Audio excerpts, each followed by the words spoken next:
हाय लोगोफोर नोंथांमोनखौ आरोबाव आंनि बे गुबुन मोनसे गोदान भिडिअ फिन खेब बरायहरबावबायदि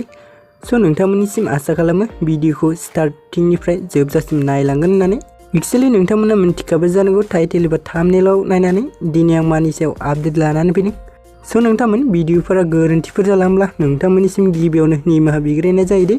सो नोंथांमोन आं दिनै बर'नि आबुं सावथुननि सायाव मोनसे सुंद' आपडेट लानानै फैदों दि नोंथांमोना भिडिअखौ नायनो इन्टारेस्टेड बा नायलांबाय थाबानो जाबाय दि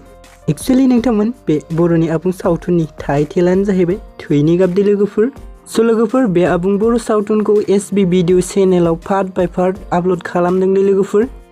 आरो लोगोफोर बे बर'नि आबुं सावथुनखौ पार्ट 9 सिम आपल'ड खालामनाय जाबायमोन दे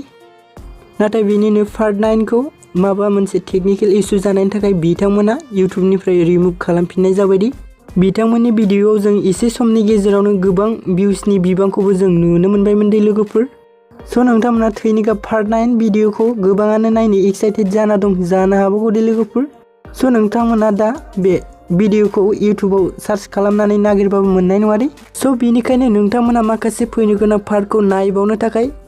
एसबी भिडिअ चेनेलखौ साबस्क्राइब खालामना गिबियावनो लाहैबानो जाबाय दे लोगोफोर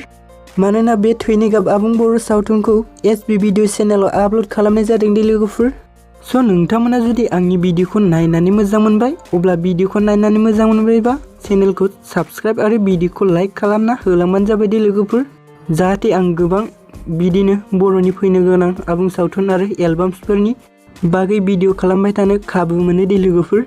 सो नोंथांमोन दिनैनि सुंद' आपडेटआ बेखिनियानोमोन दे लोगोफोर भिडिअखौ बेखिनिसिम नायनायनि थाखाय नोंथांमोननिसिम रोजा रोजा साबायखर थाबाय दे गोजोन्थों।